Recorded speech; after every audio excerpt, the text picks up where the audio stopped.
Let me just check, guys. Let me just check. Oh, very exciting times here. Come on, my baby gorillas. Where are you? Oh, I love my baby gorillas. Love you guys. Missed you not half as much as you've missed me. Or the other way around, as the case may be. What have we got today? Guys, I don't want to say I predicted this months ago. The noose is getting tighter. The walls are coming in. Unbelievable stuff. Unbelievable. What's been happening? Let me just make sure I've got the right one here.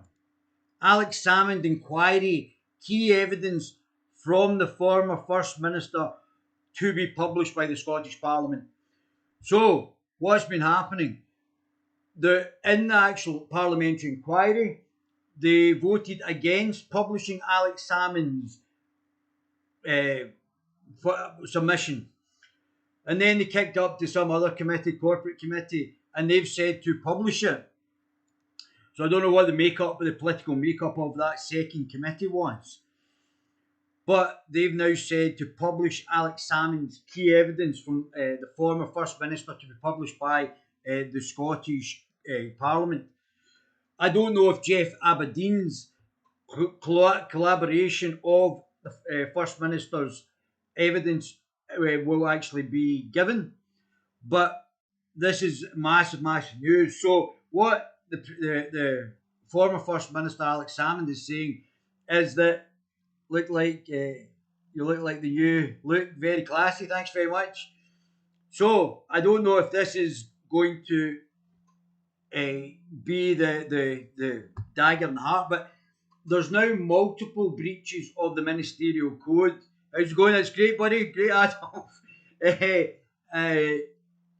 Fantastic. So there's various breaches of the ministerial code. Did you see Nicky Picky picking her nose today? Yeah. Well, we'll pick our nose, let's be honest, but and sometimes we have to do it in awkward positions. I touch my nose all the time. I think it's a nervous habit with me. What I was going to say, so the second committee that was kicked up to after it was voted on against publishing Alex Salmond. So this is like the hokey pokey for will we publish it, will we not, will we publish it, will we not? And this is so Alex Salmond, after saying they probably would go to the committee, then the parliamentary committee said they weren't going to publish it. Then it's kicked up today to the other committee, and they've said to publish it, which it should be published anyway. It shouldn't be. It should be a given that this is published, and so should Jeff Aberdeen's statement be published to the actual the populace. That's in the public interest. These politicians deciding what they think's in the public interest and what's not. To me, it is an absolute nightmare and not transparent at all.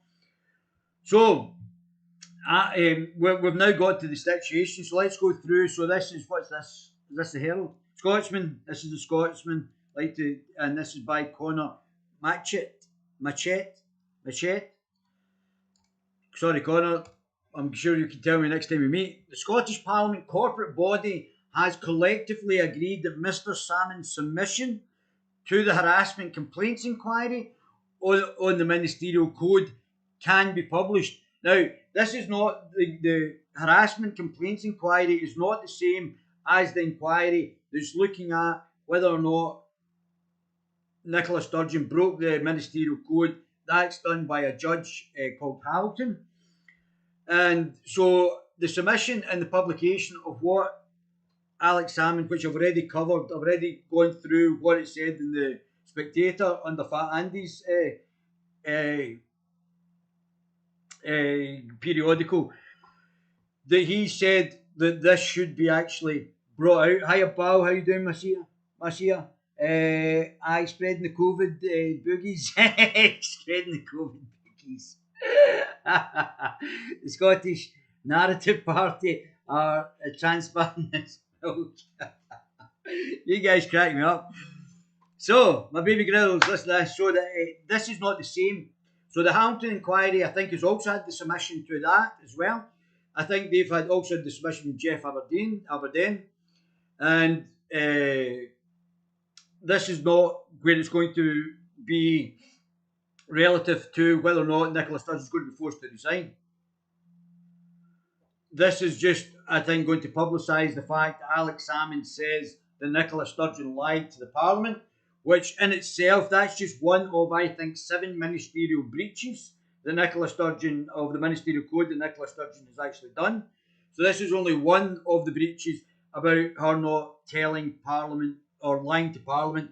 Then she's not noted down if it was a government matter, she's not noted down the information. That's number two. There's the fact that she went against legal advice from the legal entity, I think Mr. Dunlop, QC, that she shouldn't prosecute Alex Salmond.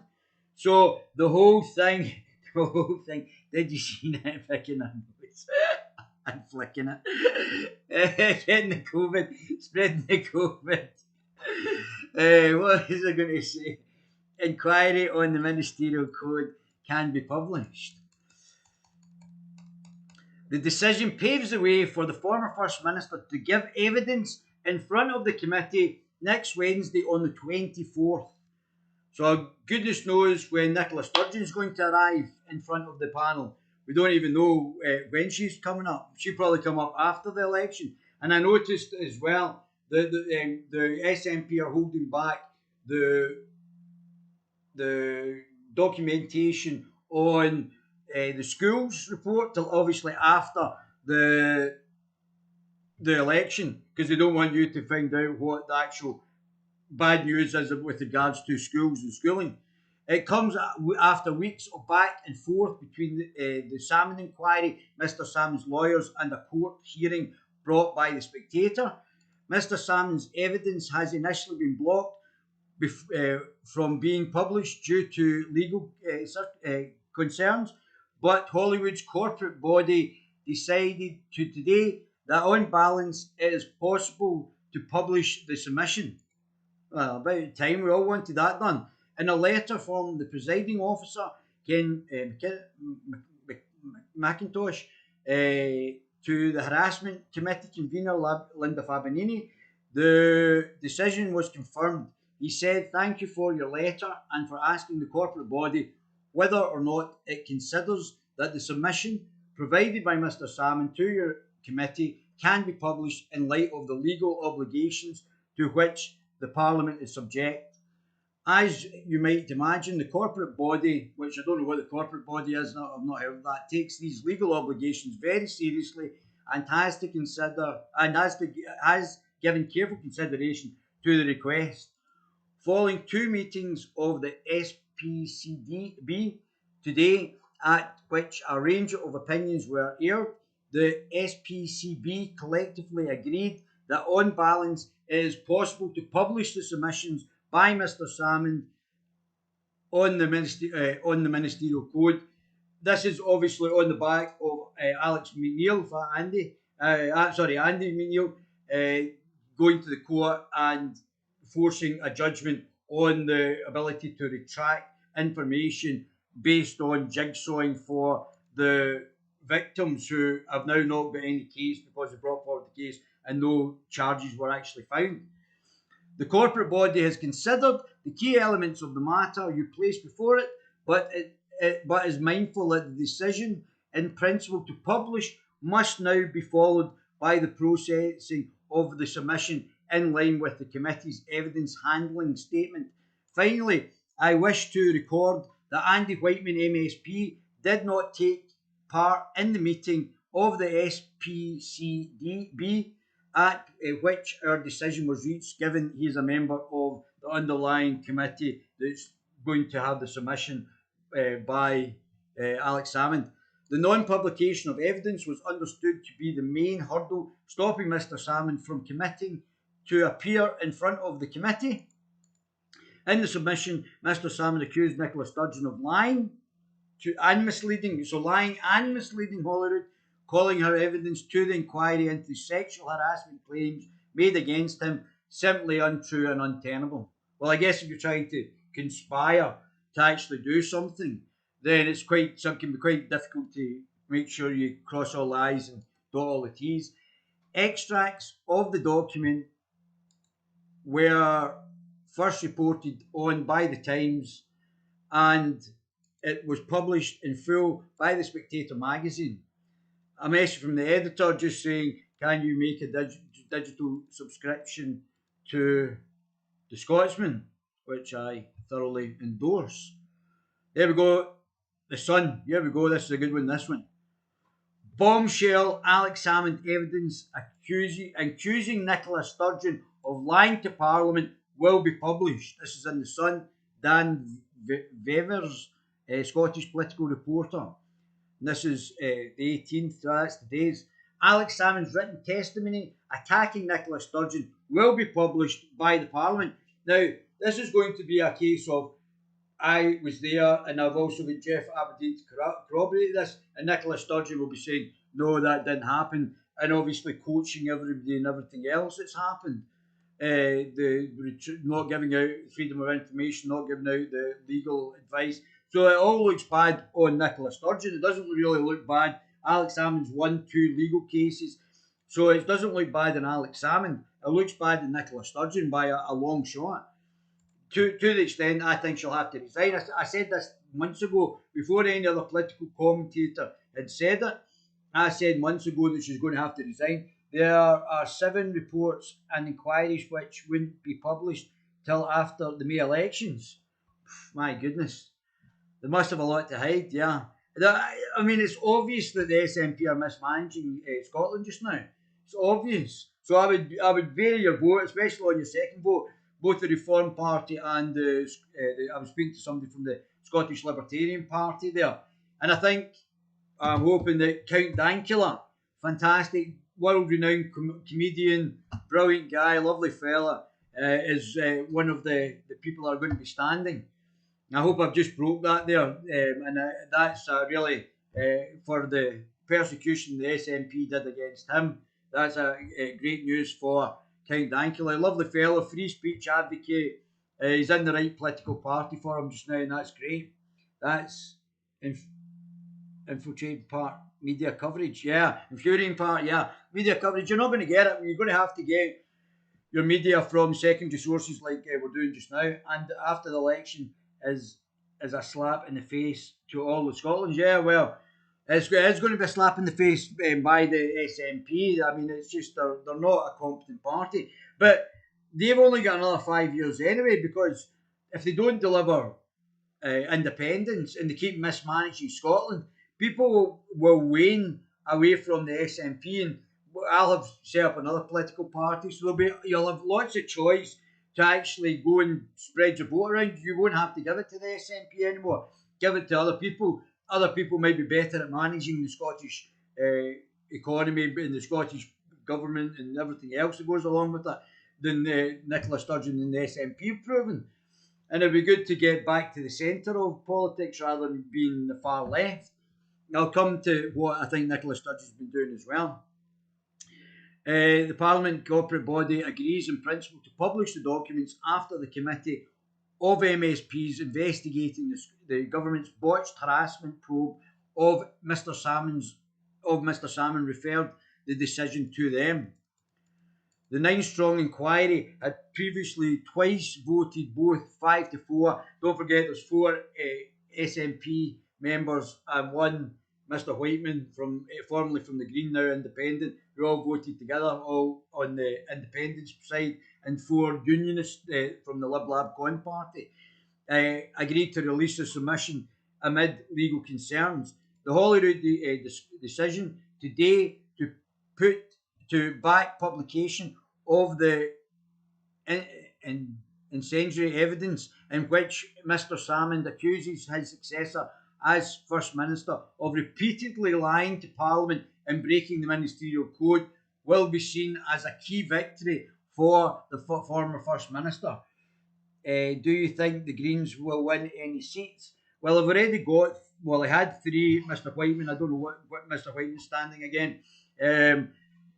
They seem to be quite high in the polls. I'm a bit surprised. The Greens are a really terrible party. The Greens are like a quasi-Marxist party. They're called the watermelons because they're green on the outside and red in the middle, and they're a sort of Marxist party. Although they come across like environmentalists and etc., etc., they're just all 5 parties that are in the Scottish Parliament just now are all globalist shill parties. there isn't a non-globalist shill party that's got seats in the Scottish Parliament just now. The Greens are the garden section of the SNP. Yeah, I saw Georgie Porgy Galloway saying that, which I was quite amused at. But no, I think they're actually Marxists, to be honest with you. The Greens are take away votes, waste of time. Yeah, they are a waste of time party. I wouldn't involve myself with them. I believe in environmental issues, and I'm very much for progressing in the wind and wave and tide and environmental issues. Planting more trees. I'm going to planting more trees to absorb the CO2 will be a good thing as well. So I'm in favour of that. I'm in favour where we can to have electric cars and have renewable energy. I'm into all that as well. But once you get past that with the Greens, it then goes into communism, it goes into Marxism, and that's where you've got to watch about the Greens. He previously cancelled a planned appearance before the inquiry and said he would not attend if they did not publish his submission. Sturgeon will have to quit if the ministerial code is broken. In a letter to the committee's convener, Linda Fabinini, Holyrood's presiding officer, Ken McIntosh, said following two meetings of the SPCB today at which a range of opinions were aired, the SPCB collectively agreed that on balance it is possible to publish the submission by Alex Salmond on the ministerial code.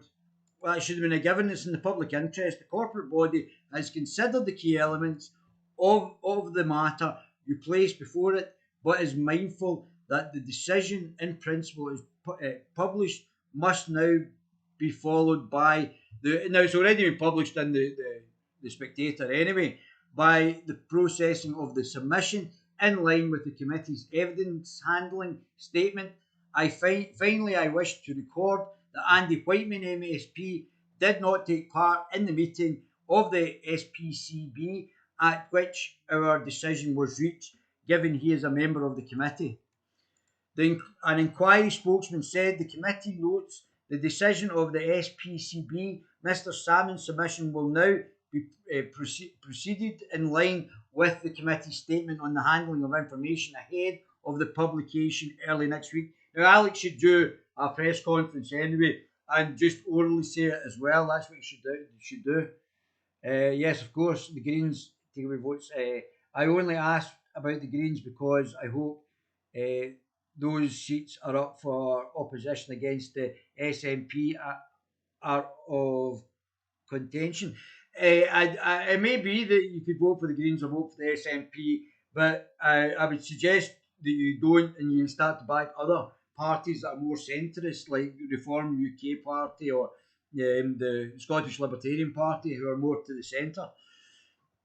The committee is probing the government's botched handling of harassment in 2018. The internal investigation was declared unlawful by the Court of Session due to being tainted by apparent bias or a conspiracy to set up Mr. Salmond. Could be said either way. Winning Mr. Salmond more than £500,000 legal costs. He later was acquitted of sex charges at a criminal trial last March. Labour interim leader Jackie Baillie said the decision is most welcome and should pave the way for Mr. Salmond appearing before the committee next week. From the very outset of the process, I have been clear that I believe the committee has the right to consider any evidence, we're open and transparent, any evidence that's here may be relevant to its work, and I am glad that the Scottish Parliament's corporate body has agreed. The committee is duty bound to get to the bottom of this sorry affair. She said, I look forward to questioning Mr. Salmond next week, and I hope that his evidence and that provided by the First Minister will go some way into helping the committee draw their conclusions. Now, don't forget, this has already got a majority that would support, that is SNP based and would support the findings in favour of Nicola Sturgeon. And there's only 4 who are unionists, so we're not really going to get anything objective out of this committee. The Greens are They're prop ups. Yeah, well, that's what they do. They're certainly the amount it takes them over to get bills passed. Murdo Fraser said that is the right decision. The public deserve to know how £500,000 of taxpayer money was lost and why women were so badly let down. Well, these women weren't badly let down because their testimony was not taken up in a court of law. These are now not the victims, they might be perpetrators. So we have to go past that. We have to not retract their names anymore. They failed in the actual court case, and these might have brought false allegations. They've refused to do polygraph tests. So we're now at a place where we have to actually find out whether or not they're going to be charged with perjury or perverting the course of justice. That has to be the next stage. Then flick it with the manky miss. Did you see Nippy get caught picking her nose? Everybody's on about wee Nippy picking her nose. The Holyrood panel has invited, probably COVID, we have allegedly, we have heard we must hear Alex Salmond's side of the story to uncover what really happened. This welcome decision must makes that possible. The Holyrood panel has invited Mr. Salmond to give oral evidence next Wednesday, a date which the ex-FM lawyer said he cleared his diary for. Miss Sturgeon is then expected to appear the following week. My God, it's probably Christmas before. Someone in the Parliament needs to bring forward a bill or something that stops a husband and wife holding such positions in the same party. Well, the party could vote them out. I mean, I suspect that the SNP are a Democratic Party. That's obviously, or the either that they've gerrymandered it. But I don't think I agree. It's not healthy. It's not healthy because there's implications about the police, the special advisors, the Crown Office, the civil servants enacting in cohorts without proper separation. Exactly. Yeah. Amen. Yeah. So that there's no separation, there's no Chinese walls there. It looks like there's issues. I'll come on to that because he does talk about that. It comes after a legal ruling relating to the former First Minister's criminal trial was amended to clarify its scope. A spokesman for Miss Sturgeon said publishing the submission changes nothing as far as the First Minister's concerned. Spokesman for Miss Sturgeon said publishing the submission changes nothing as far as the First Minister is concerned. you, you mean two wives? Oh, so that's what the SNP stands for. Snotty nose pickers and a baldy queen. She picked in roll to flick. So, you guys are too funny. A spokesman for the Miss Sturgeon said publishing the submission changes nothing as far as the First Minister is concerned. So she's already decided that she's right. Nothing can change. Nothing's going to change. Alex Salmond said, and Jeff Aberdeen, so he's got corroboration there, said that the First Minister is lying to Parliament and she's just denying it. Oh, deny. Oh, no, that didn't happen. Do a polygraph test then. Let's get the polygraph test in and find out who's lying. I think that would be good. He added she has always expected to be questioned on its contents.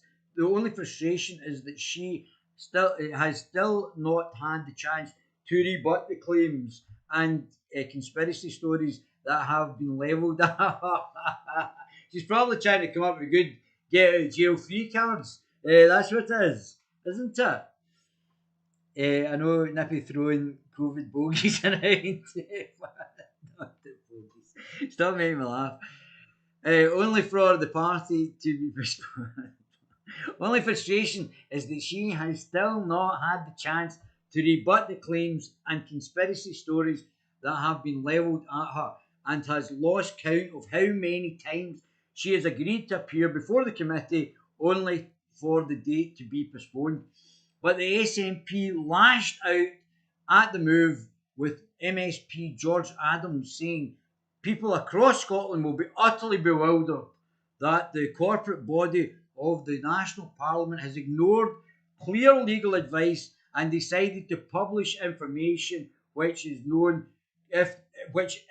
knows could jeopardise the court order anonymity of complainants. See, they don't want who the actual complainants are. As far as I'm aware, there's somebody connected to somebody in the SNP cabal, an MP that's round, or a former MP that's close with Nicola Sturgeon. So I'm not saying who it is and what connection, but that's one of them. So there's already a connection there with somebody who might not like Alex Salmond. For one of them, Guerilla Man can't concentrate. Oh dear, you guys are too funny. The message it is in danger of sending is that women who lie can be protected, try and prosecute the man, fail to prosecute the man, have their anonymity protected, not have face any consequences if they actually lied for this, not have to do polygraph tests to find out if they're lying, not be charged with perverting the course of justice, perjury, if they lose the case. So it's just basically a way to destroy a man's life, or an individual, not a man's, but an individual's life, to bring charges with protection and not being able to know who it is, and not have any counter charges being able to brought forward. I mean, really, as a danger of sending is the women should not dare seek to hold powerful men to account if they believe they have been mistreated. Or it could be that this is all orchestrated by Nicola Sturgeon to destroy Alex Salmond's life. We have to ask the question of the corporate body members. If it had been their wives, their mothers, their daughters, or their sisters, or their sons, or their husbands, or their fathers that were charged by a conspiratorial gang with fake sexual allegations at the centre of this, would they have been made the same decision? See, they're still pushing the narrative, against Alex Salmond after he's been found innocent. After he's been found innocent.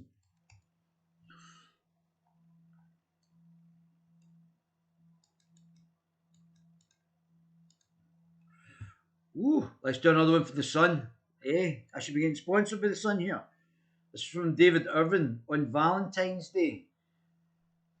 Inquiry. Sturgeon will have to quit if ministerial code broken as Salmond to accuse Lord Advocate.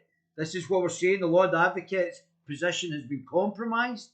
James Wolffe, and I think you'll have to resign as well. So there's going to be a whole host. There's civil servants have broken the civil service code. There's a whole judiciary's broken the code. There's a whole bunch of civil servants who have transgressed the code and have to be up in disciplinary charges, including, it looks like, Nicola Sturgeon having to resign for breaking multiple codes. Most sickening a master relationship I've seen. Utter betrayal. Nippy's personal agenda against him is going to bring her down. Bet she wishes she never started any shenanigans. If she hadn't done this, she could have potentially gone on for another 4 years. Quite the thing. But she has actually brought herself down. It's quite incredible that she was doing so well in the polls. There was probably no need for any of this. And she has actually now sabotaged herself. She was looking at impenetrable. This will bring her down. Master seems more apt. See the reporter in the article, David Irvin, that we person is on Nippy's pay roll already running defence for her. Oh, is he? Oh, aye. Interesting. Nicola Sturgeon will have to resign if she broke ministerial code, according to a standards expert.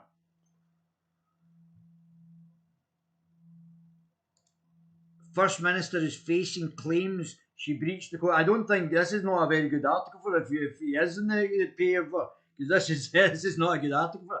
The First Minister is facing claims she breached the code by misleading Parliament about what she knew and when about the sexual abuse allegations against what? Well, let me do that again. The First Minister is facing claims she breached the code by misleading Parliament about what she knew and when about the sexual abuse allegations against Alex Salmond. Don't really like the structure of that sentence. Miss Surgeon must resign if the code was broken, said Mr. Graham. Alex Salmond is set to accuse Lord Advocate of abusing his position. So that by that standard alone, the Lord Advocate is already compromised and will have to consider his position because by that accusation, because a Lord Advocate has to be white on white, and by that allegation by a former First Minister that's gone through two legal trials and been found not guilty, that's a very serious allegation. She is also accused of failing to record meetings with Mr. Salmond, which again is a breach by not recording the meetings, by not taking the legal advice from Mr. Dunlop. That's a breach. So there's multiple breaches. By lying to Parliament, that's another breach. It's probably, I think, accounted about 7 breaches, and not acting on warnings that legal expense. Sorry, and not acting on warnings that an expensive legal battle against Salmond was doomed to fail. The Times report that Sir Alistair Graham who previously chaired the Committee on Standards in Public Life, has said Miss Sturgeon must resign if the code was broken. Mr. Graham said that there is sufficient evidence to suggest she has a strong case to answer against her. And I remember I told you all this, guys. I told you all this 4 months ago. 4 months ago, I told you, I was before everybody else, I told you she was going to have to resign on the back of this. And I pinpointed it all for you. And I've backed it all up with the proof, obviously, from other people as well. But I got it on the money. She is literally finished now. It's finished. She's blustering now. There was Mr. Matthews from the Sky News did a approach to her. It was sort of softish in his questioning. He's usually quite a firm journalist, and it looked like she's sort of flustered now. She's in her. I think she knows she's pretty much finished now. Nippy the bed.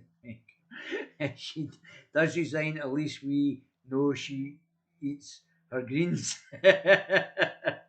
Oh, just parachute John Leslie into Holyrood. That was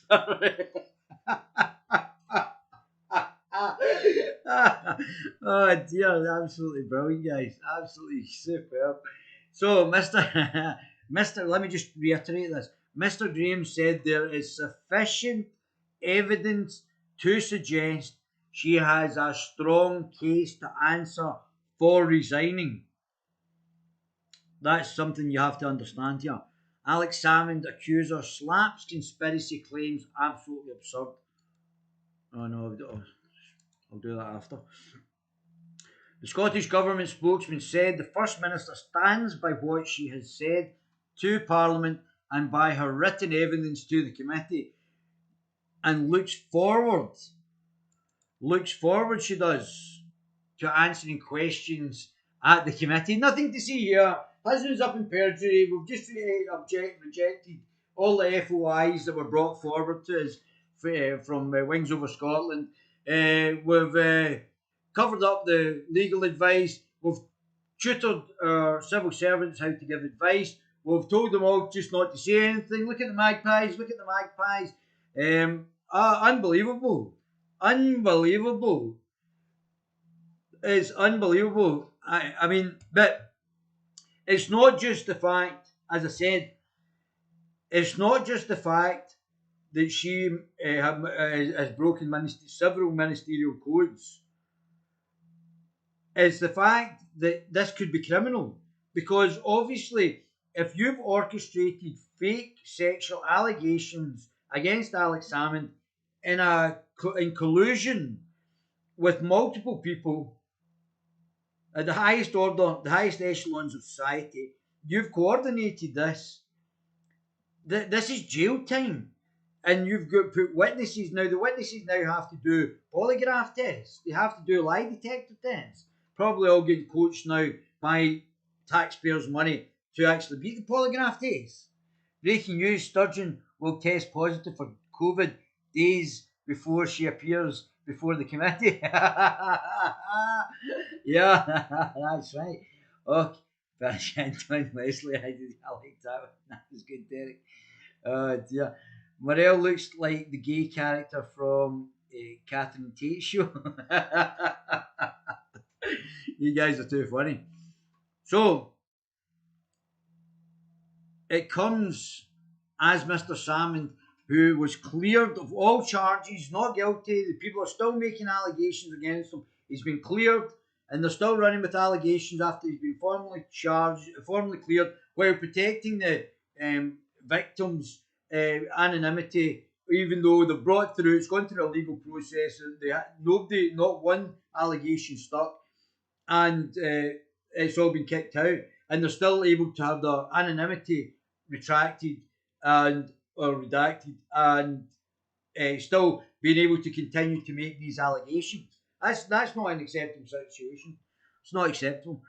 The First Minister said that she has said to Parliament and by her written evidence to the committee and looks forward to answering questions at the committee. It comes as Mr. Salmond, who was cleared of all charges after criminal trial last year, is reportedly set to accuse Lord Advocate James Wolffe of abusing his position.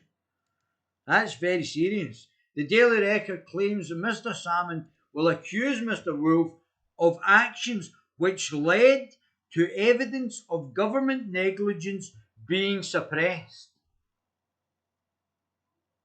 So the whole scenario, shooting match, the orchestration is being suppressed by the Lord Advocate, who's the head, the top guy in our judicial system,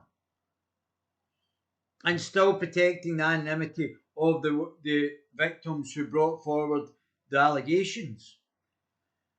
And now we can't actually find out if this was a conspiracy because we'd have to find out who these people were. And their anonymity has to go. How very dare you? How very dare you? You guys are too funny. I've got the best baby gorillas ever.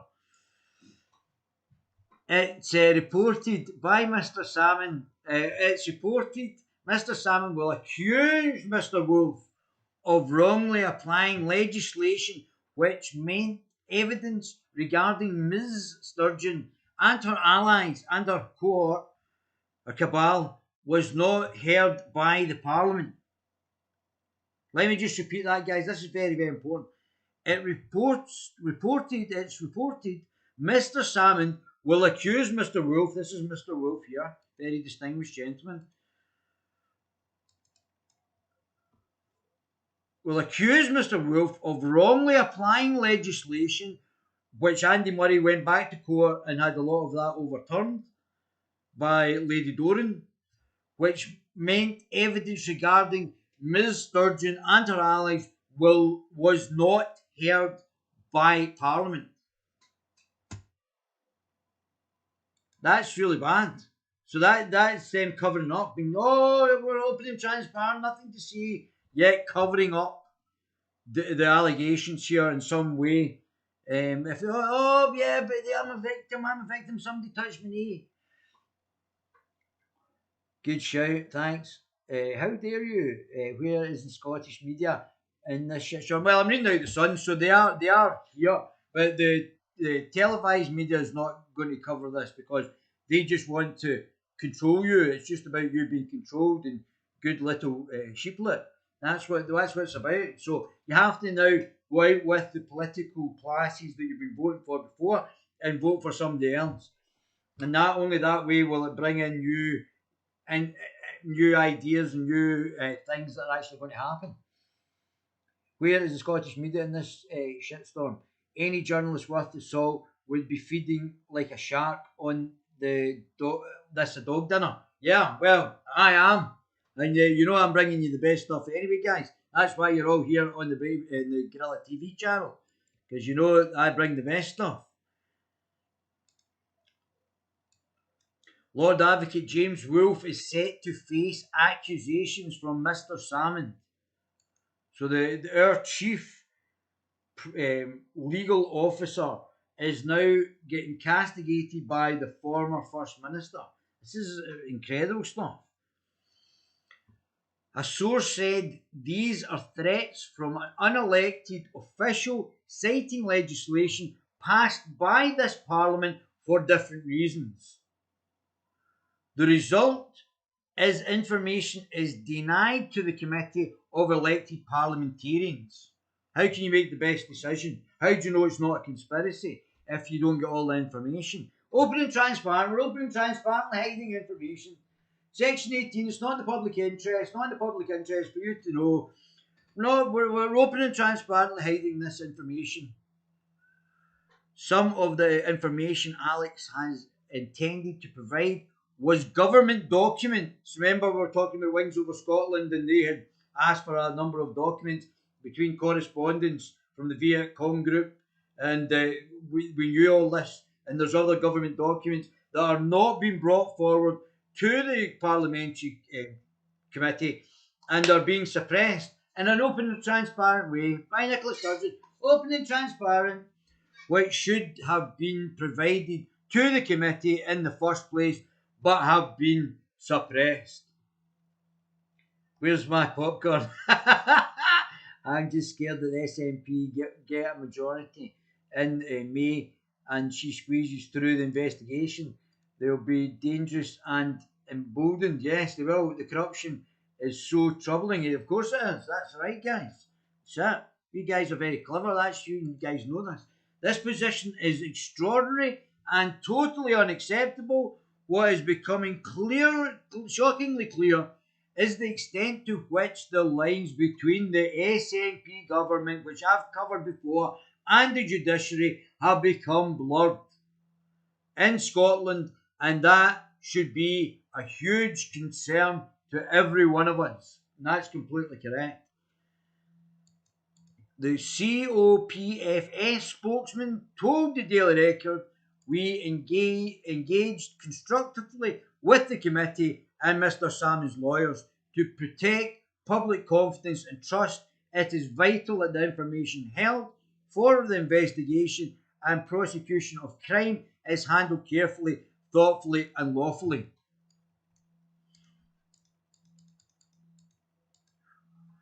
So let's go back up. Alex Salmond accuser slams conspiracy claims as absurd. Oh, aye. Well, redact your information. Well, let's see who you are then. If it's absurd, let's know who you are. Why are you hiding behind anonymity? If it's absurd, we want to hear you not talk anonymously. Will resign. So where did it go down to? I wanted to see something in the Times.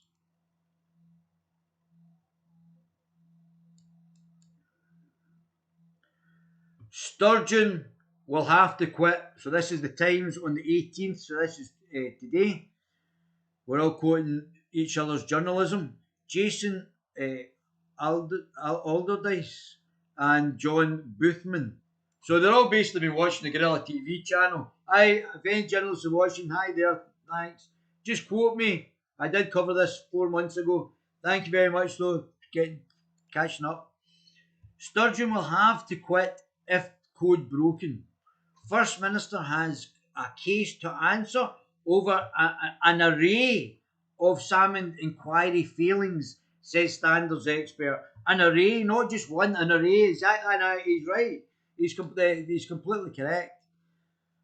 Obviously, we know that some people are proficient in their jobs in this, and this, obviously, the expert, Sir, whatever his name is correct. Nicola Sturgeon must resign if she is found to have breached the ministerial code.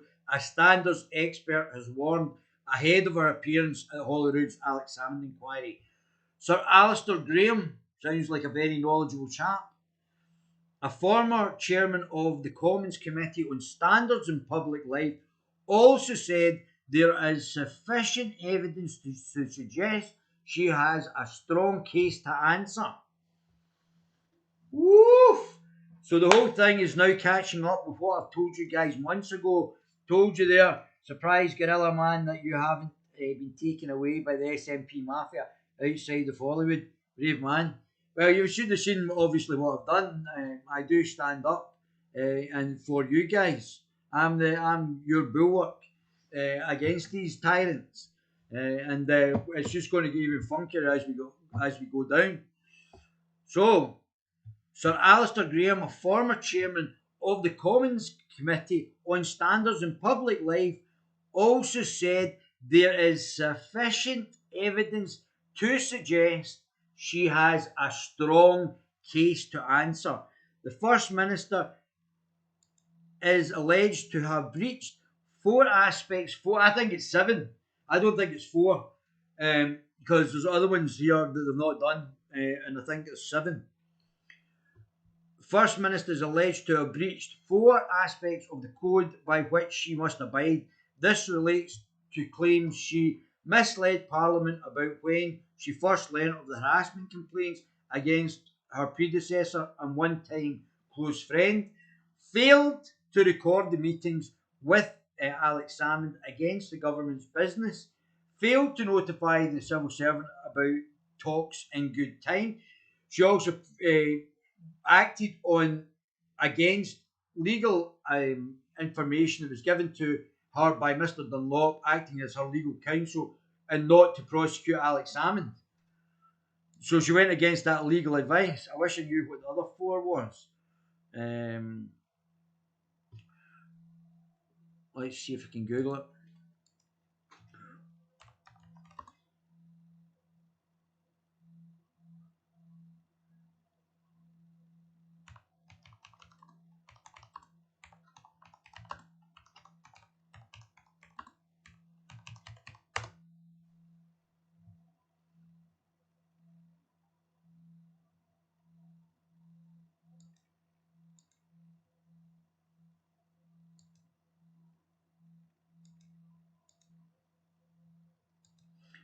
Let me just get this bigger, guys. Let me get this bigger.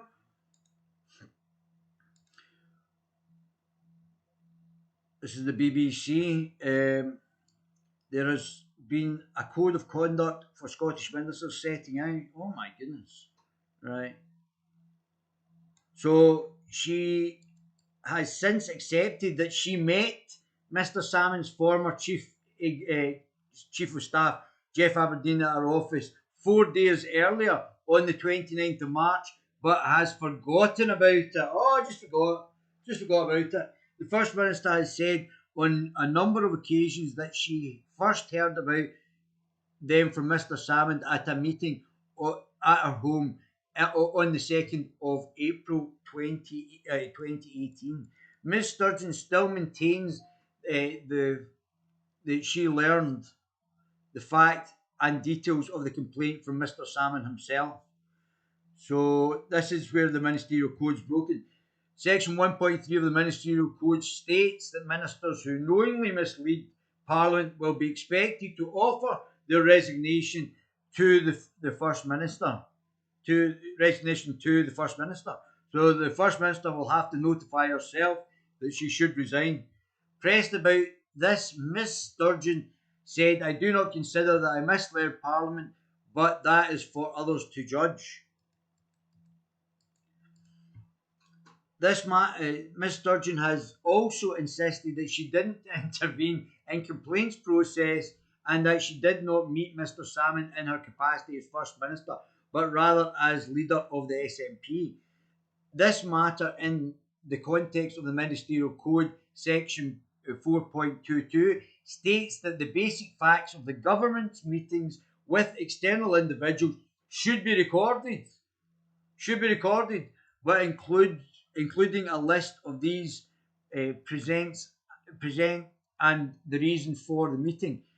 The present and the reason for the meeting. The 2nd of April meeting at Miss Sturgeon's house was not formally recorded. She told the inquiry committee she had met a friend of 30 years, a leader of the party, because she suspected that he may be about to resign from the SNP. Mr. Salmond says this position is ridiculous and that all participants in the meeting were fully aware of what the meeting was about and why it has been arranged. He added, "The First Minister's claim that it was never thought to be anything other than the complaints made against me is wholly false." Ms. Sturgeon's husband, Chief Executive Peter Morrell, suggested in his evidence that the situation might not be so clear cut. He said Ms. Sturgeon never discussed the complaints with him because they were government business. So he just said it's government business. So that should have been recorded. Let me just repeat this because you might not get it. He says Ms. Sturgeon never discussed the complaints with him because they were government business. So Nicholas Sturgeon's husband has basically stuck Nicholas Sturgeon in, saying that this was government business. Therefore, in return, should have been recorded because it was government business, and therefore she has lied to Parliament and also not recorded the information to Parliament because it was government business. Thereby, that's two claims that she should resign on. But his view was that Ms. Sturgeon could have initially agreed the meeting, thinking that it was a party matter, before subsequently realising that there was something else. However, this does not settle the fact that there were two further meetings between the pair, another in Glasgow and one in Aberdeen, which again were not formally recorded. Ms. Sturgeon's response is that she was trying to protect the confidentiality and integrity of the complaints process. That's just nonsense, isn't it? However, this does not settle the fact there were two further meetings between the pair, another in Glasgow, another in Aberdeen, which again were not formally recorded. So that's three meetings that weren't recorded regarding government business. Okay, let's assume that she's not. The first meeting was there to basically establish the meeting was, or the context of the meeting. But then she's had another two that weren't recorded, breaching the ministerial code again on both occasions, not recording them, not telling Parliament. Response to this is that she was trying to protect the confidentiality and integrity of the complaints process. Yet the investigations officer, who was it? Who was investigating? Where is that? Let's just find out. Investigation and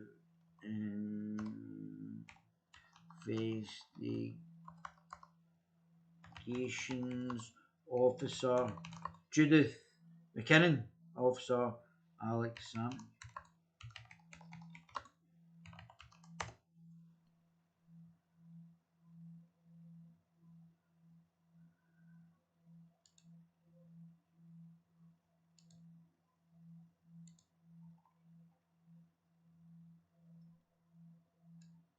Judith McKinnon. So Judith McKinnon had already approached two of the women, which tainted the investigation anyway, because she was investigating it. She approached them prior to the actual investigation thing. Mr. Salmond challenged the legality of the Scottish government. This is in the Independent government's original investigation, and it emerged that the government's appointed investigating officer, Judith McKinnon, had made prior contact with two complainants. So it doesn't look like a setup at all. What you guys been saying? They don't like to leave a paper trail. The committees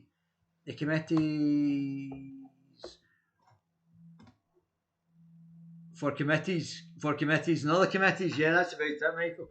I've heard the money they pay for yearly shredding, yearly shredding, shady. So, So Judith McKinnon had made prior contact with the two complainants. The judicial review was eventually conceded by the government, and Mr. Salmond receiving £500,000 paid for his legal fees.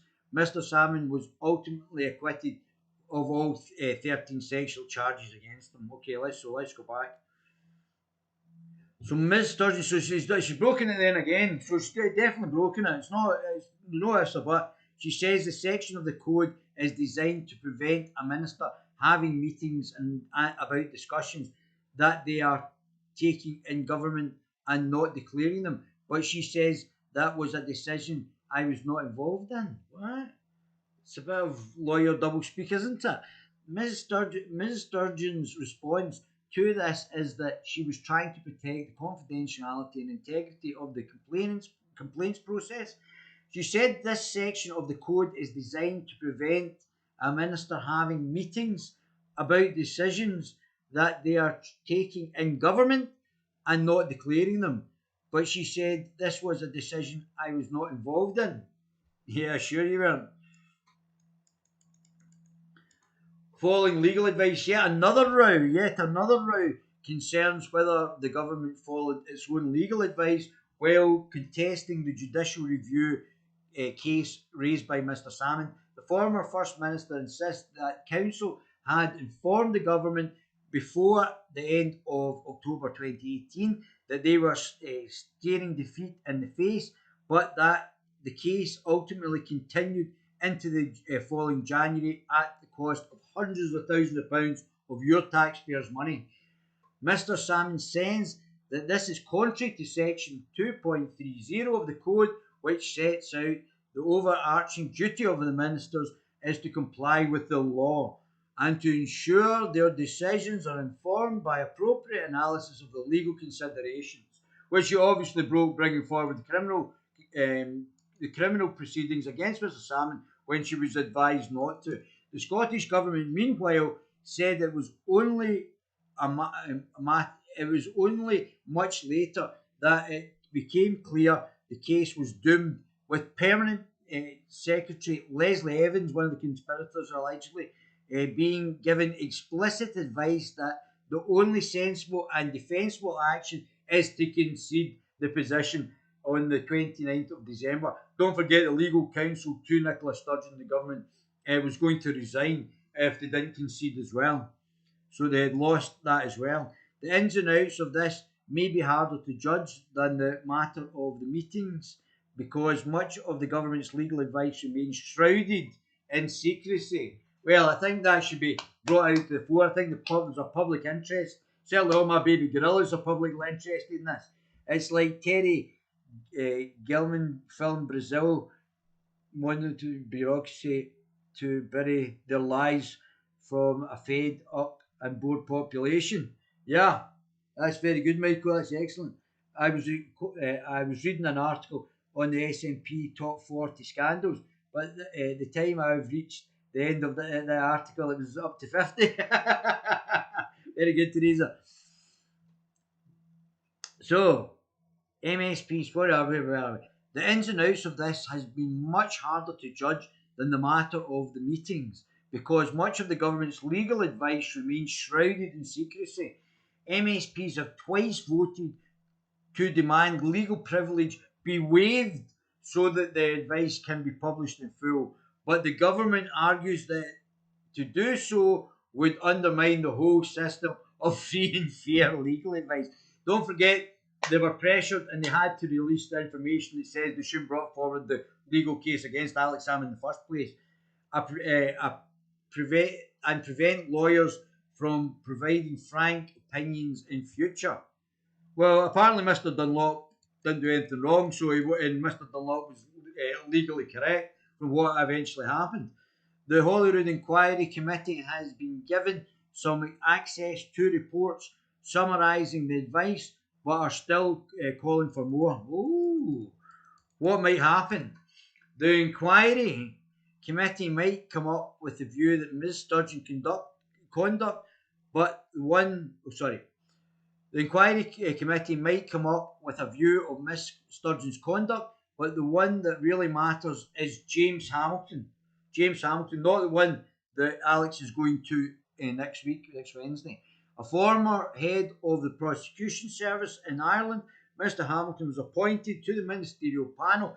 I don't know who he was appointed by. I don't know if it was John Sweeney that appointed him. I don't know who had to say on Mr. Hamilton being appointed to the ministerial panel in 2013. He will pen a report setting out whether or not in his judgment Miss Sturgeon breached the rules. However, an external advisor, he would not have any power to impose punishment. That power lies with the First Minister herself. So the First Minister has got to punish herself. So I mean, how does that work? Where's the accountability on that? If Hamilton comes back and says that she's breached the ministerial code, she will have to resign. Although she could recuse herself, she will have to resign. It's not the public outcry will not allow her to stay in, and that powers lie with the First Minister herself as the ultimate arbiter of the code. If he says there was no breach, Ms. Salmond will move on unscathed. We all know there's been breaches anyway, but what will happen if he returns a judgment saying the First Minister broke the code? It could be argued that Ms. Sturgeon's goal is to remove Mr. Salmond's goal is to remove Ms. Sturgeon from office, given he has called for the code inquiry to be expanded and highlighted a string of allegations and infractions which the code itself suggests could prompt a resignation, which definitely should happen. We should definitely have a public inquiry now to actually find out if, with the expansion of the calls from Alex Salmond and people who know about this, to expand it into a public inquiry. Could prompt a resignation, which the code itself suggests could prompt a resignation. Whether this would actually be the outcome of the breach is far less clear.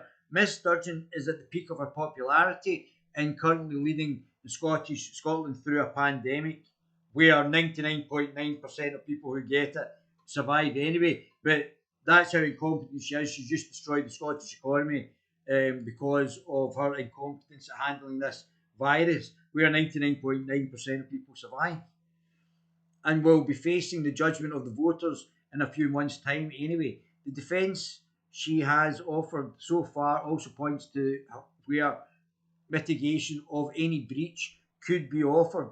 She could argue that it was right to focus on protecting the anonymity of the complainers, nothing to do with that. We've already seen it's nothing to do with that, rather than minor matters like making meetings were minuted. On the other hand, the history of Holyrood is littered with leaders who fell from the top over relatively technical matters. Henry McLeish for subletting his constituency, David McCletchy over taxi fares, Wendy Alexander over registering donations. But eventually, this is more up-to-date example of a minister being found to have breached a ministerial code and remaining in office, and that would be Priti Patel, Home Secretary. Few things about this inquiry has been clear-cut or straightforward, and the outcome may well turn out to be every bit as muddy as the process has been. So that'll be interesting when I next meet Ms. Sturgeon. So where were we? So then we'll go back to the accuser. So, well, why don't you just give it, if there's nothing to hide, then why don't you just unilaterally, the nine accusers, give up your anonymity, and then we could have some sort of understanding about what's actually happened.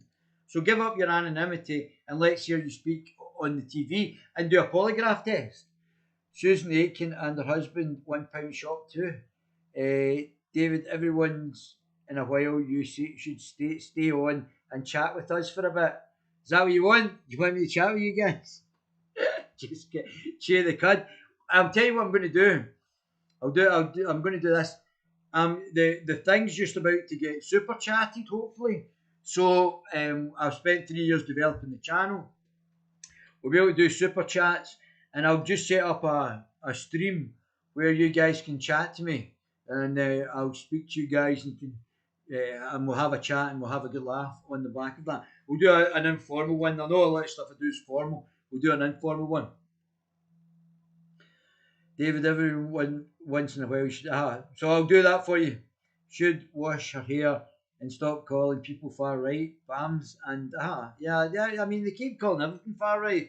It's absolutely ridiculous. Classical liberals. I'm a classical liberal, so I'm a centrist. Call that far right. It's just absolutely unbelievable. Unbelievable. So one of the women who made allegations against Alex Salmond today claim it was utterly absurd utterly absurd to say his accusers were involved in a conspiracy. The complainer from the last year, sorry, let me do that again. Let me do that again. So who have we got here? So this is the Sun. Conspiracy blast women who made allegations against Alex Salmond brands accusers conspiracy as utter absurd by Chris Musin. So this is on Valentine's Day 2021. One of the women who made allegations against Alex Salmond today claims it was utterly absurd to say his accusers were involved in a conspiracy.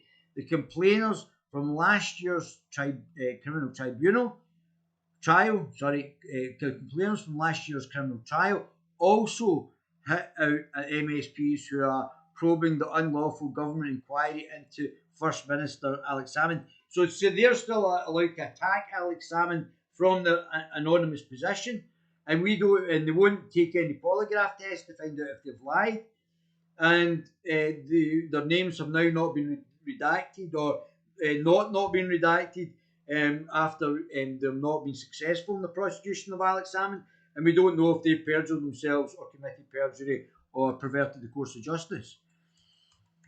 In an interview with the BBC, where her identity was hidden, so the BBC have obviously been part of almost that. Kirsty Work's been acting almost like part of the conspiracy.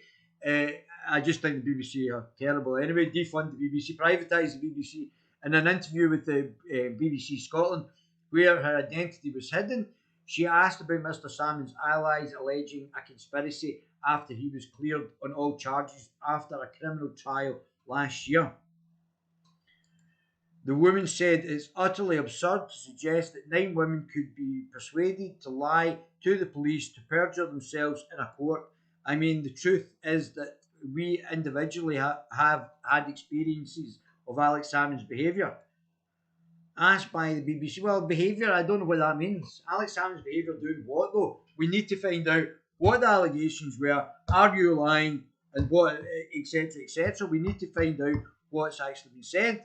You hiding behind that anonymity and finding out, we don't know if you've been part of a cabal against Alex Salmond. We need to find out. Don't hide behind anonymity. Let's find out who you are and let's hear you speak face to face. Let's get you on polygraph test. I mean, the truth is that we individuals have experienced Alex Salmond's behaviour.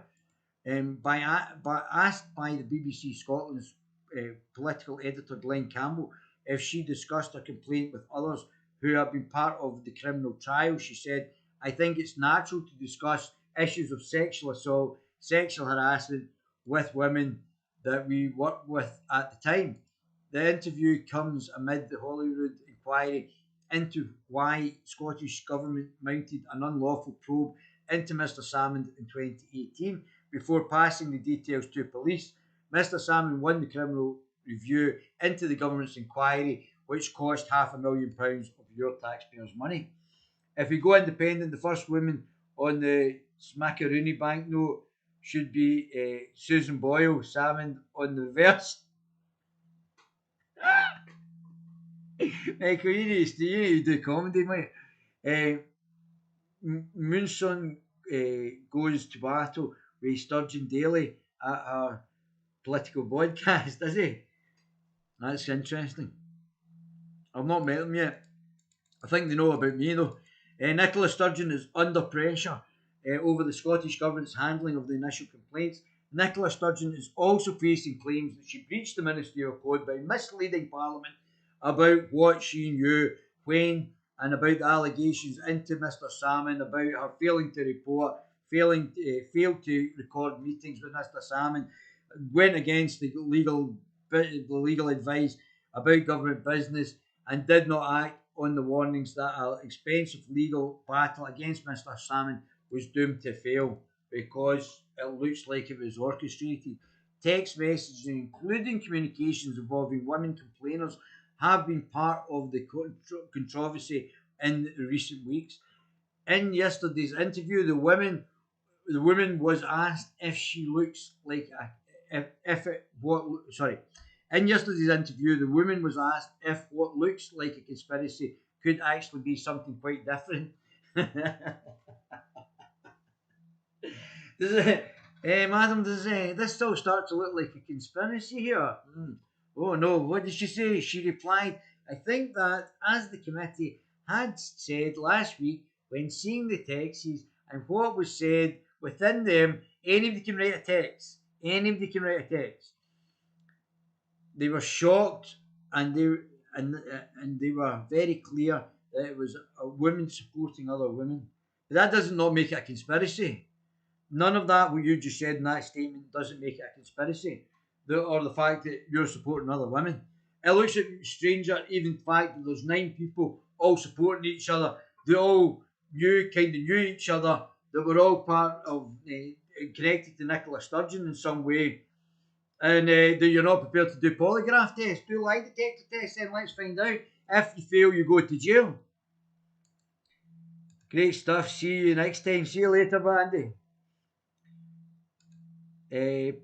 Put money on the conspiracy that Butte House is up to all sorts of shady shenanigans today and during all of the Salmond tenure. Yeah, bet he is. But as long as you look plausible, I mean, Nicola's managed to get away with murder over the last few years. Linda Fabianini was really sorry. She was really, really sorry that the women who made the allegations against Mr. Salmond felt let down. Not as let down as Mr. Salmond had felt if it was a conspiracy and he'd gone to jail for the rest of his life with his reputation destroyed and years in jail. The women who claimed the Holyrood inquiry into the saga had been more traumatic for her in many ways than the trial was. This, to me, sounds the fact that this is conspiratorial. The woman also claimed that the Holyrood inquiry, what's she got to do with the Holyrood inquiry? She'd been up in front of the Holyrood inquiry into the saga had been more traumatic for her in many ways that the trial was. She said that the parliamentary probe had descended into a political fight. So what's it going to do with her if it's a political fight? And it made it less likely that other women report any concerns. We have to bring in polygraph tests for the accused and accuser. Sturgeon enjoys all her painter and decorators. I think she enjoys those wee French fancies, doesn't she? Tasty. The parley has descended in fact, and she claims the row had effectively allowed the government to get away with not being properly scrutinised on its procedures. SNP MSP Linda Fabianini, whose heads the committee, said she was really sorry that the women felt that way. Although Alex Salmond's been found not guilty. MSPs could quit Alex Salmond harassment probe, claiming inquiry has descended into a farce. She added the reality is the Parliament tasked this committee, which would be a good thing because then we you should be called for a public inquiry.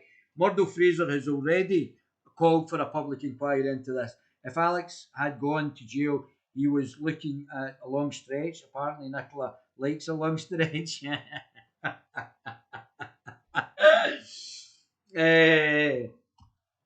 With the important job to do, and we have to do that job.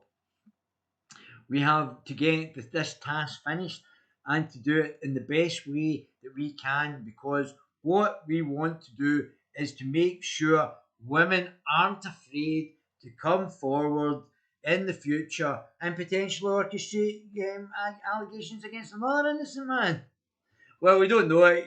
There's a lot of women who have been abused, and we have to protect and men as well who have been abused, and we have to protect them, and we have to be able to discern between the liar and the perpetrator. Because if the person who's making the false allegations, they're the criminal, and they should go to jail. Anybody, in fact, making false allegations should be going to jail. Things have obviously gone wrong. We have to find out what they were. I hope we can make some recommendations that will be taken on board to protect women in the future. The panel of 9 MSPs has been split along party lines over issues including the publication of Mr. Salmond's submission. The committee was discussing. The committee will discuss his written testimony tomorrow, next Wednesday, is following the ruling last week to amend the contempt of court and the Neil Spectator about protecting the women's identity and could pave the way to its publication. Ms. Sturgeon has been due to give evidence on the controversy this week, but again she refused to do it, and it's now been postponed again, probably till after the election. The Queen is watching all of this across the road with her binoculars. She probably in this live stream chat with the two Guerilla man. Oh dear. The women complainers said of the committee, what has happened is they have taken a very personal experience and exploited them for their own self-serving political interests. And that is something in itself that is very traumatic. Now, none of these women actually successfully prosecuted. Now, you would think with 9 women, one obviously didn't came out and didn't prosecute him. I would like to know who that 10th victim was who didn't bring forward their sexual allegation. They dropped out, so it went from 14 sexual charges to 13, and one person dropped out before the trial. So that's another thing. That would be the interesting person to talk to. The committee was set up to examine what went wrong with the government's investigation into complaints from 2 women about Mr. Salmond's alleged behaviour. The probe was declared as unlawful and tainted with corruption, conspiracy, bias, apparently. Mr. Salmond said the criminal trial that some claims about him were deliberately fabricated for political purposes or exaggerations. Ah, that could well be true. In his submission, which has been leaked, he also accused Ms. Sturgeon of breaching the ministerial code using a reigning, usually a resigning issue by lying to Parliament. Ms. Sturgeon strongly denies this has hit out absolute nonsense from Mr. Salmond. Today's spokeswoman for Mr. Salmond said Alex has been through 2 very lengthy and public legal processes, the first of which established that he had been treated unlawfully by the government. She should resign for that. And the second establishes innocent from all sexual allegation charges. So he's an innocent man. Nobody should say anything, but they're still able to bring up, bring up these things over and over again and remain anonymous, which that's not fair and has to change. The parliamentary inquiry is to not, is not to in. No, stop, Dave. The parliamentary inquiry is not into alleged conduct on which he was cleared nearly a year ago, but is instead on unlawful actions of the government and its officials. So it's Alex Salmond's a free man, innocent man, and this is all coming down to Nicola Sturgeon and her government. It's all focused on them, nothing to do with Alex Salmond's guilt now. But yet they're still trotting out these victims in the media with their names retracted.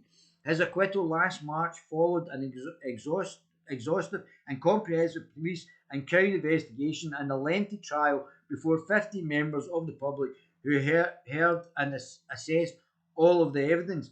It's not true for the BBC or indeed the committee to question them. Yeah, so that's true. His acquittal last March followed an exhaustive and comprehensive police and Crown investigation and lengthy trial before 50 members of the public who heard and assessed all the evidence. It's not for the BBC, Kirsty Walker, or anybody else. The BBC need privatised, or indeed the committee to question them. So they'll basically be able to reiterate these allegations. Alex continues to have great faith in the jury system and the Scottish courts, apart from Lord Advocate James Wolffe. So we've done that. Alex Salmond inquiry demands to know if evidence censored for political reasons. So this is Tom Gordon, good political editor in the Herald, 3rd of February. Excellent. I'll be following Tom on social media. Does some very good stuff. Alex Salmond inquiry demands to know if evidence censored for political reasons. So they're even censoring evidence for political reasons. Let me just make this bigger. Oh, there she is there. Oh, it's not. That's not. Oh, it looks all sad there. Holyrood inquiry into Alex Salmond affair is demanding to know where the Scottish Government has been, whether the Scottish Government has been censoring evidence to it for political reasons. Oh my goodness. So they're now saying it. The inquiry tonight wrote to James Wolffe, top lawyer, Lord Advocate James Wolffe, asking if redactions were made on strictly legal grounds. So there's already that confusion between politics and the law. Never mind the defund the BBC, destroy the BBC, more like this is so bad. It's so bad. It's incredible. And they're open and transparent. Oh no, we're open and transparent. Oh no, nothing to see here. Open and transparent. We're hiding all these legal documents and we're involving, basically destroying the James Wolffe's career because he can't. I don't think he can continue with this. There's already too much collusion between state and law. There's not that separation between it. It looks like Lord Advocate James Wolffe's in Nicola Sturgeon's pocket. Asked if redactions were made on strictly legal grounds. It asked if redactions were done objectively by officials. Don't forget the official civil servants, the special advisors are all in this. Rather than withholding of part of or whole documents being commented on and cleared at a political level. So we already know that John Sweeney, Deputy First Minister, is contacting the Lord James Wolffe. This is the allegation. Contacting Lord Advocate James Wolffe, QC, to actually redact things. So he's a political entity saying to Lord James Wolffe, these are the things that will be redacted in this for political reasons. So John Swinney is interfering in the legal process and telling what Lord Advocate can actually redact in the documents. If asked if redactions were done objectively by officials rather than withholding of part or whole documents being commented on and cleared at a political level, the inquiry also asked whether he was aware of other relevant evidence that the government could have shared with the inquiry but has withheld. Ministers and special advisors regularly comment on freedom of information requests, and there is a concern that they have been intervened. They may have been intervened on inquiry evidence too. So let me read that again. Ministers and special advisors regularly commented on freedom of information requests, and there is a concern they remember the freedom of information request I told you about from Wings of Scotland, and there is a concern they may have been intervened on inquiry evidence too. So the ministers are intervening in the inquiry as well, allegedly. The cross-party committee is investigating how the government's botched a probe into the complaints against Mr. Salmond, which was unlawful in 2018. The former First Minister had the exercise set aside in a judicial review by showing it was tainted by apparent bias, a government flaw that left the taxpayer with half a million pounds bill for his legal costs. Alex Salmond says shady behaviour of Nicola Sturgeon government is a disgrace. In a letter to Mr. Wolffe, inquiry convener Linda Fabinini said MSPs had been reviewing evidence ahead of their final witness sessions and wanted some confirmations from him. She asked for details of the process the government followed to redact its documents, including how the inquiry was given the maximum information possible She asked Mr. Wolffe if he or others acting on his behalf approved the redaction criteria and if there has been legal oversight to ensure no unnecessary redactions have been made that would prevent the committee from seeing evidence of relevance to its remit.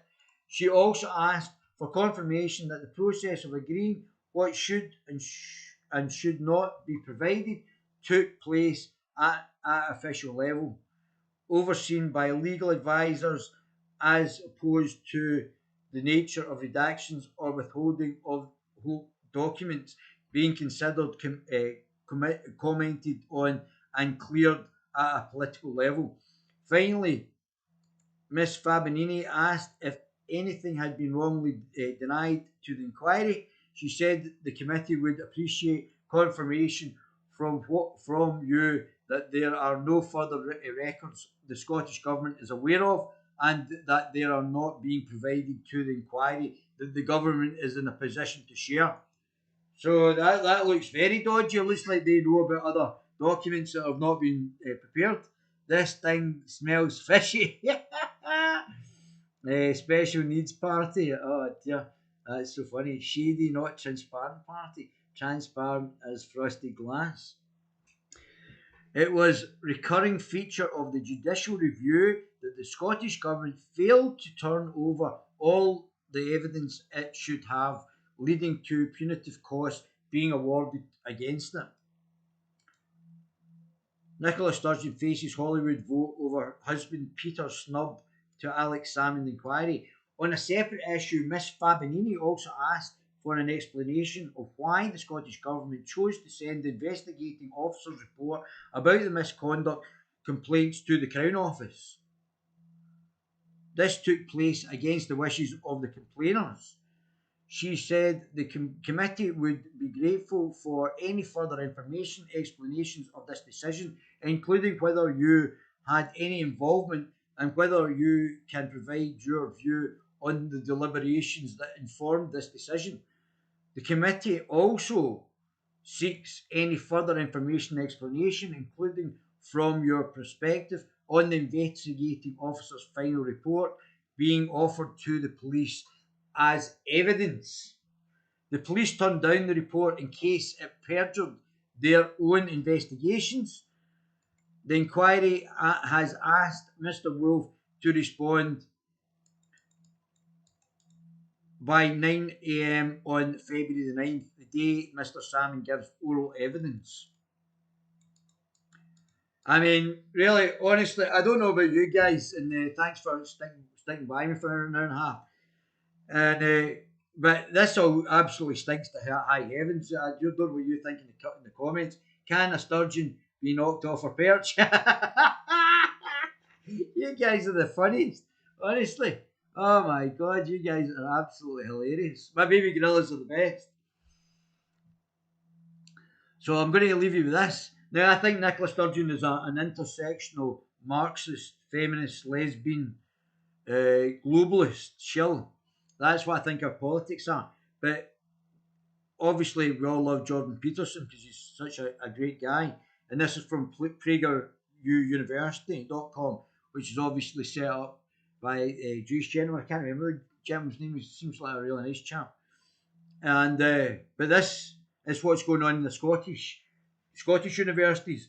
And Carol Benjamin on lotuseaters.com, but Lotus Eaters on YouTube today, said there was a Scottish guy who was going out with a, I don't know, black girl or a non-Scottish or non-Indigenous Scot, and said that she was radicalised in Scottish universities because of pumping out this crap in our universities with intersectional, postmodernist fascism, racist, anti-white racist Marxism that's coming out in our universities.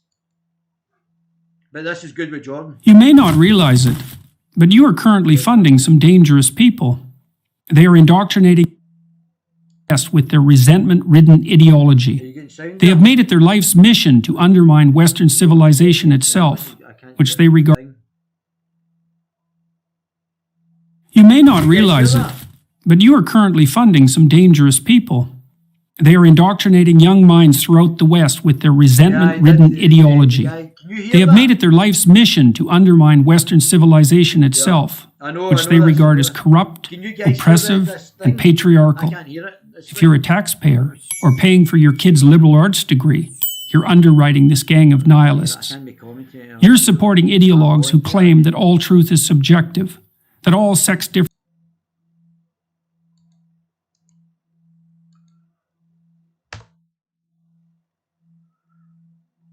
You may not realize it, but you are currently funding some dangerous people. They are indoctrinating young minds throughout the West with their resentment-ridden ideology. They have made it their life's mission to undermine Western civilization itself, which they regard as corrupt, oppressive, and patriarchal. If you're a taxpayer or paying for your kid's liberal arts degree, you're underwriting this gang of nihilists. You're supporting ideologues who claim that all truth is subjective, that all sex differences are socially constructed, and that Western imperialism is the sole source of all third world problems. They are the postmodernists, pushing progressive activism at a college near you. They produce the mobs that violently shut down campus speakers, the language police who enshrine into law use of fabricated gender pronouns, and the deans whose livelihoods depend on madly rooting out discrimination, where little or none exists. Their thinking took hold in Western universities in the 60s and 70s, when the true believers of the radical left became the professors of today. And now we rack up education-related debt, not so that our children learn to think critically, write clearly, or speak properly, but so they can model their mentor's destructive agenda. It's now possible to complete an English degree and never encounter Shakespeare, one of those dead white males whose works underlie our society of oppression. To understand and oppose the postmodernists, the ideas by which they orient themselves must be clearly identified. First is their new unholy trinity of diversity, equity, and inclusion. Diversity is defined not by opinion, but by race, ethnicity, or sexual identity. Equity is no longer the laudable goal of equality of opportunity, but the insistence on equality of outcome.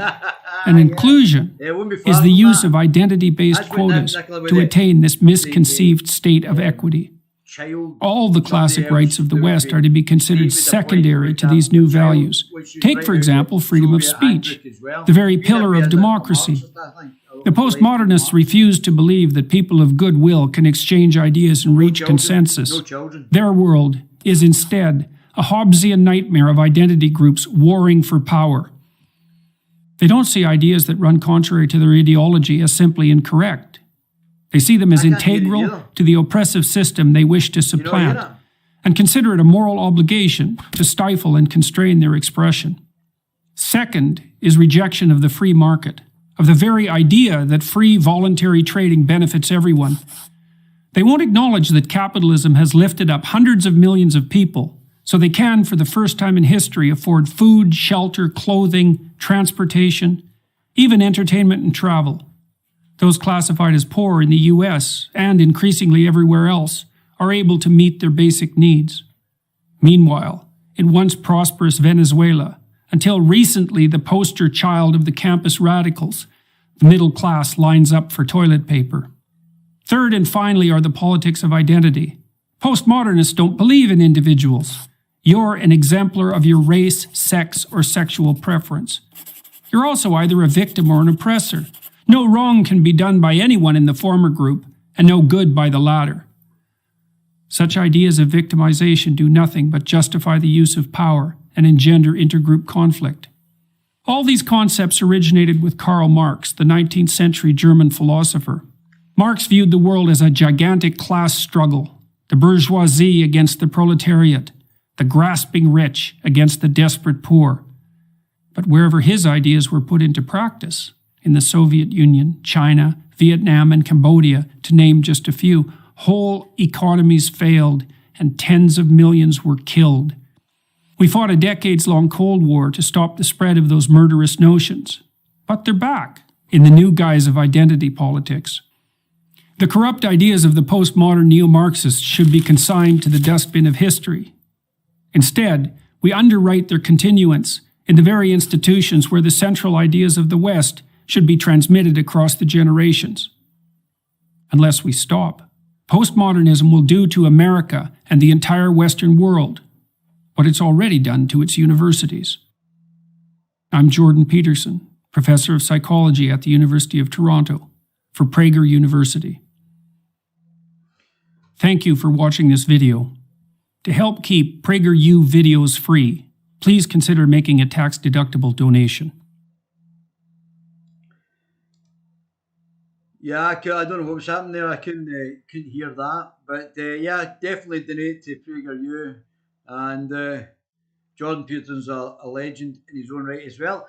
I don't think Jordan Peterson's background is actually in politics, so I don't know why he speaks so much about politics, because I don't think that is his topic.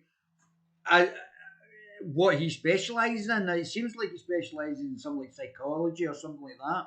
So I'm not sure why his discipline within academia then goes on to politics. I've not heard him be incorrect about anything he said about politics. However, I'm not sure what the crossover there is from an academic point, or he just talks about different subjects, but he is politically correct. And yeah, he's a great guy, lovely fella. If I was giving him any advice, I would tell him to lift weights. That's what I would say to him. I think it would help, it would release his endorphins, and if he was lifting weights. But yeah, definitely sign up to PragerU. Dennis Prager, that's his name. Nice guy, seems like a nice guy as well. So he's political on the ball. His ideology, his ideological interpretations are completely correct about communism and postmodernist Marxism, and he's correct in what he says. And they tried to cancel him. Yeah, try to cancel everything. Cancel me. Zuckerberg, I see ban Facebook or come off Facebook is trending in Australia. I would definitely do that as well. Come off Facebook. Facebook are a terrible company, and I would come off Facebook. I know it's a bit of an awkward. There's now increasing numbers of other social media to actually get on. I would go on all my the Guerilla TV's channels, other ways of staying in contact, the more of a variety of ways of contacting me. If they cancel me off one thing, then you'll still be able to get me on other things as well. Guys, I hope you enjoyed that. That was a long time, but Nicola Sturgeon's in big trouble. Big trouble. I think she's going to have to resign. I don't think she can worm her way out of this one. There's too many breaches of the code and too many various subjects. There's too much lies, too much subterfuge, too many people involved. That's somewhere it could break. And if a journalist got the correct person and they break the right person, ask them to do a polygraph test, if they break the conspiracy, that would make them as a journalist. Fascinating times. Look forward to next Wednesday when we can go and speak to them. Marvellous again, David. Thanks very much, Teresa. I love my baby gorillas. You know I love you guys. We're on top of it now. Guys, I will see you all soon. I'll try and come back and do something interesting, but hums are useless. Love my baby gorillas.